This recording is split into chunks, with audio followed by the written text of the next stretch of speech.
Teachings for the New Golden Age by the beloved Ascended Master Kuthumi. The Law of Balance. The Chela now speaks. Beloved Master, it is my understanding that the balance we can render to life for the more than ordinary assistance received from the Masters is to spread the understanding of the spiritual law to other people. Is this true? Blessed Chela, it is truly the just and fair consciousness that realizes that, for blessings received, there must be equal or greater blessings given. It is to be regretted that so many earnest students feel that the very attitude of receptivity to the Master's instructions is cause for commendation. Rather, they are the debtors to the beloved brothers and sisters who have forsworn happy freedom in higher realms to remain and invest their energies, their life, their love, in illumining the consciousness of mankind. Beloved Master, the members of the Great White Brotherhood volunteer to invest their momentums of faith, wisdom, love, healing, etc. in mankind. How can those of us so blessed as to have received their loving counsel, protection and assistance best spread this understanding, particularly to orthodox-minded individuals? Blessed Chela, there are many ways and means by which each individual Chela may voluntarily dedicate a portion of his energies, substance, and developed momentum of consciousness to the forwarding of the evolution of the race. It requires, first, extreme honesty in the consciousness of the Chela, who appraises his own worth, spiritual, mental, emotional, and physical. Such a Chela, upon self-examination, sees wherein he can presently be of practical benefit to the development of interest in the will of God. Such present talents are immediately pressed into the work of the moment. At the same time, the Chela determines within himself to develop, through individual application, a more mature, dependable, illumined consciousness and set of vehicles to offer to the Master.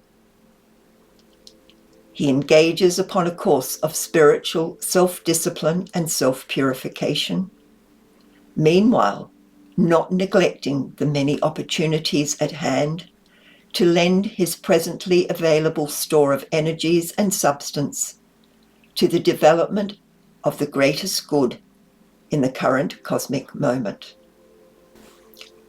Many good Chelas miss the opportunity at hand, awaiting a cosmic summons, with never a glance at the practical service this goddess holds in her hopeful hands for the present development of the Master's endeavours.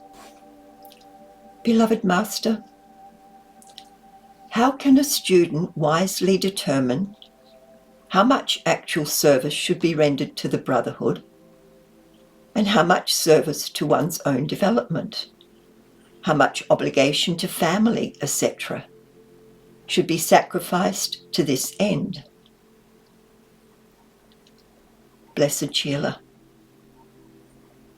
the Chela who accepts the obligation of more than ordinary instruction, counsel, and assistance from the Great White Brotherhood automatically obligates himself to balance that blessing with a proportionate share of impersonal universal service for the progression of the race into greater perfection. No one requires of any man that he apply at the font of knowledge, but, if he drinks thereof, his obligation to life is to use the knowledge received for the blessings of the race.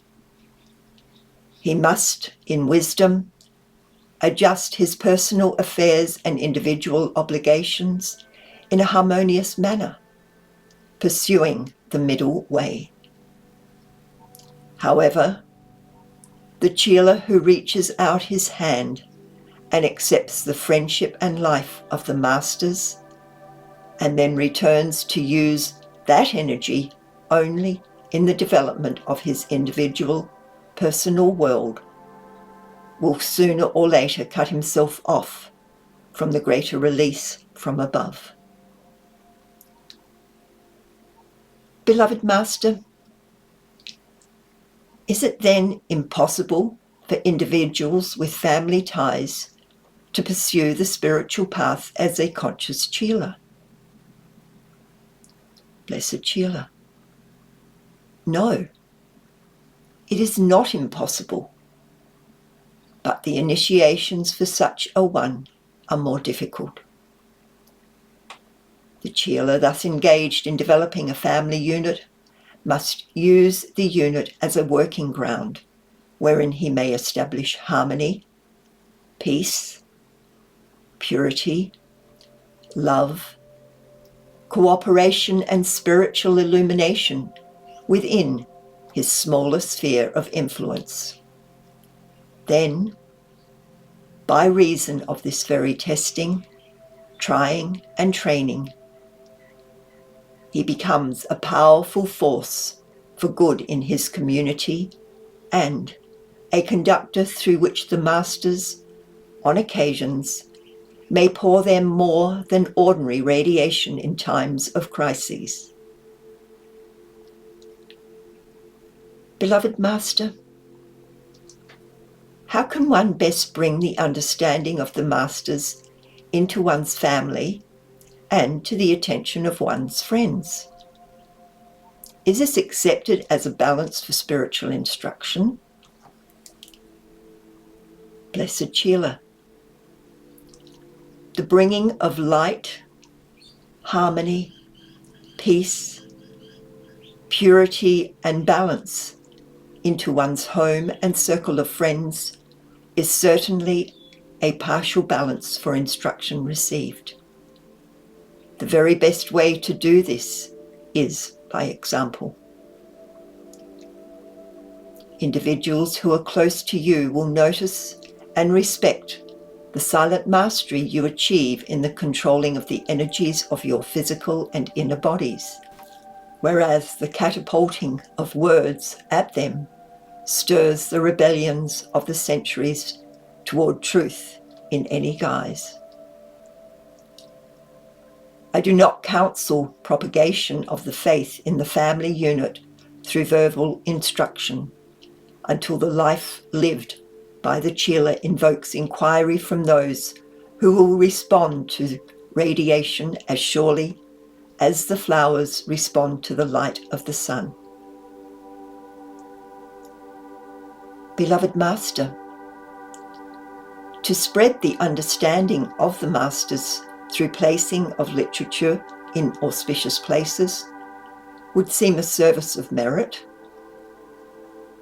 Blessed Chela, true.